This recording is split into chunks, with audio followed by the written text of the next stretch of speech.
Hi everyone, welcome back to my channel. If you're new here, I'm Casper, the Boy Diviner, and I have a deck from Liminal 11 again to show you guys.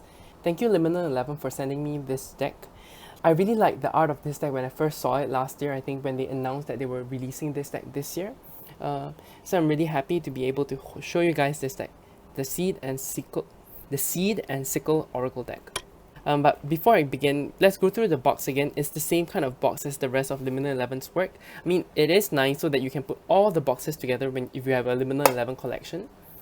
But it's not a deck that it's not really a box that I enjoy, because it's a bit fussy. But that's okay. At least it's sturdy. I think that's more important. It comes with actually 2 books and the deck. So let's quickly, the plastic is still here, but anyway, there are 2 books, the Dawn Guidebook and the Dusk Guidebook. And I kind of feel like these two have, they're meant to have different, they are meant to be different views of the same card.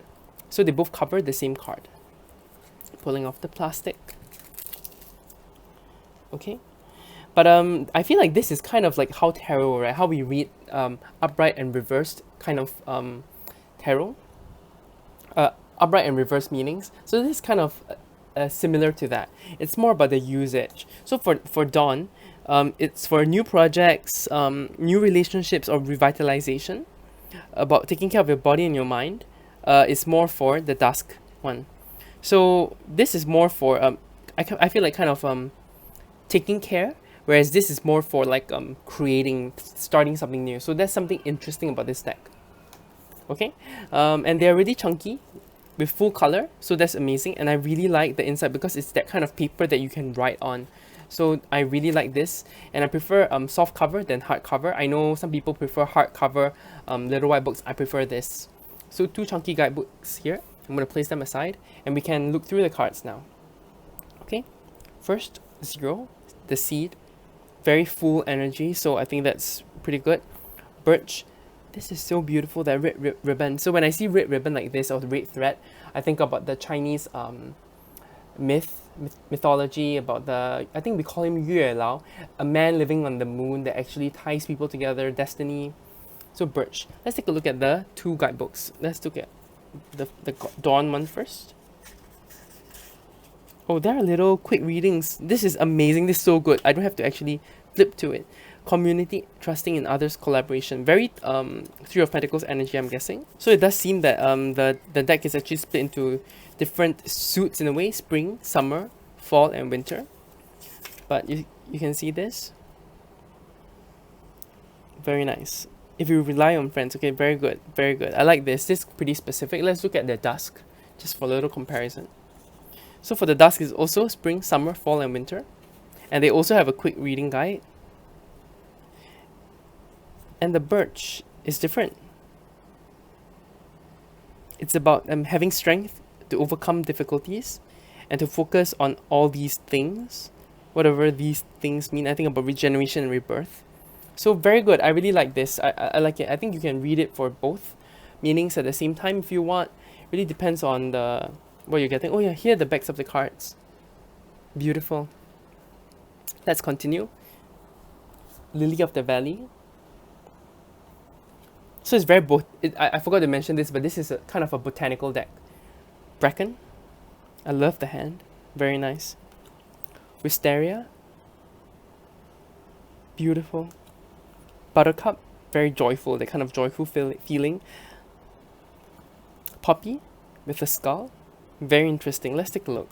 I enjoy decks, oracle decks that have a bit of darkness to them. I don't want it to all just be, happiness and light.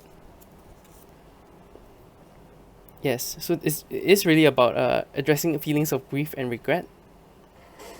Yes. Examine these unresolved feelings. Very nice. Let's take a look at the Dusk. I'm not going to do this for all. It will take a while, but yeah. The Devil is in the details. Very interesting. It's the same plant, but vastly different meanings. I really enjoy this. So don't get too entangled in the details. So for this one, for the Dusk, it is like reflecting on your grief, whereas here it's more about not caring too much about the details and move forwards. Okay, Cherry. Oh, the bird is so adorable. Cherry, I really like the art here. The art is so beautiful. Magnolia. Chickweed. Never heard of this plant, but I really like the snake. Jasmine. It's so beautiful. Cornflower. But I think this takes a bit of study, especially when there are two sets of meanings. And I'm not really a great studier. I'm more, I study one thing and then just use it for everything. You know what I mean? Oak. Very interesting how they draw this oak. When I think about oak trees, I think of very sturdy, thick, strong trees. But this oak, there's a lightning strike and an acorn. So I feel like this is very tower energy. Tulip. Moonwort. I've not heard of this. I've heard of mugwort, but not moonwort. Lavender. Very peaceful. Bluebell. With the arrows in that journal, that's interesting. Foxglove. Very nice, very peaceful. Clover. I'm assuming this means luck, just because I am a cliche like that. Belladonna. With the crown. Is that a chicken? So cute. Rowan. Clematis. There's a condominium that is going to be built called Clematis, I think, in Singapore. Willow. Basil.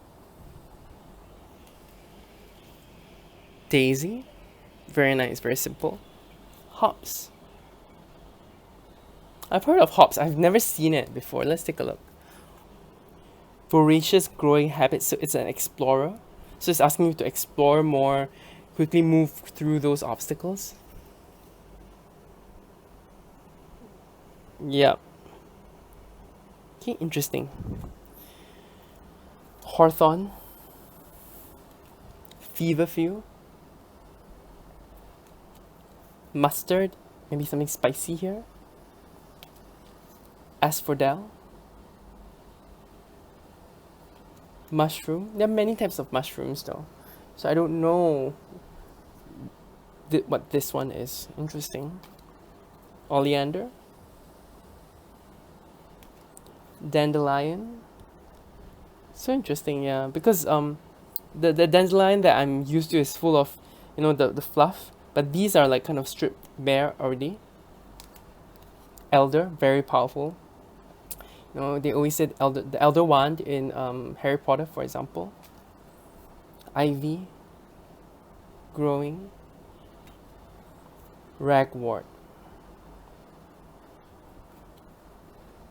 Thistle. Sharp. Crocus.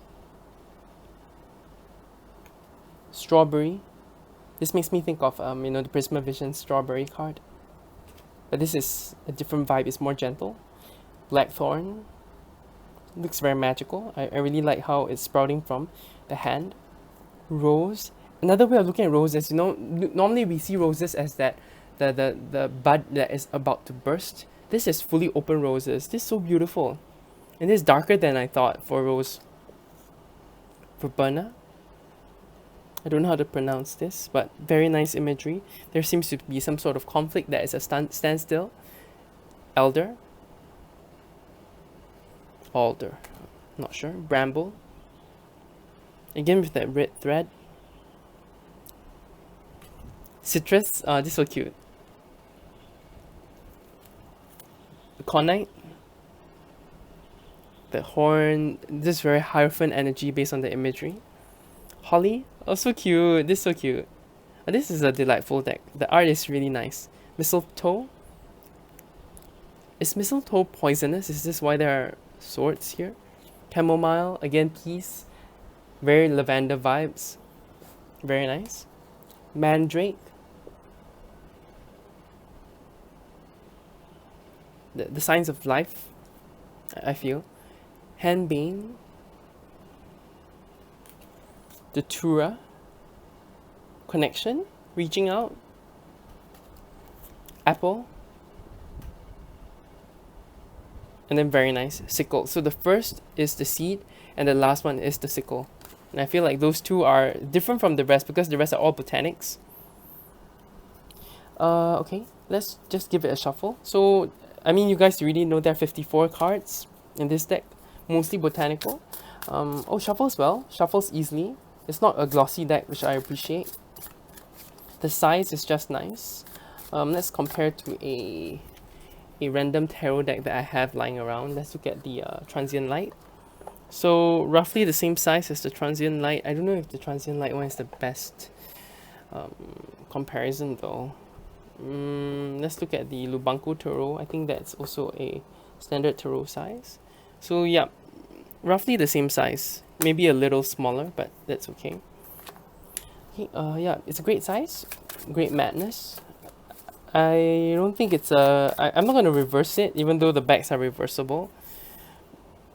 Okay, the backs are not exactly reversible because this could be on the left or on the right, so it's not a reversible deck. Back is probably not a reversible deck. I'm still going to reverse shuffle it though, and let's see how it goes.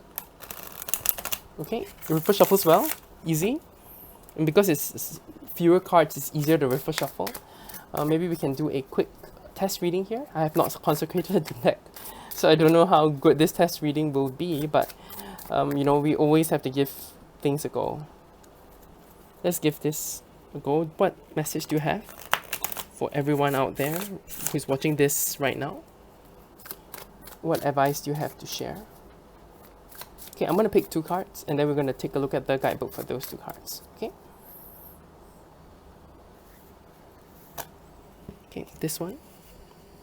Cherry and cornflower. Let's look at the dawn one. Cherry. Productivity and abundance. Engage in your own season of productivity, even if others are at rest. Interesting, because today I just got 4 of Swords reversed. So maybe it's not time for me to rest. I don't know. Let's look at 11.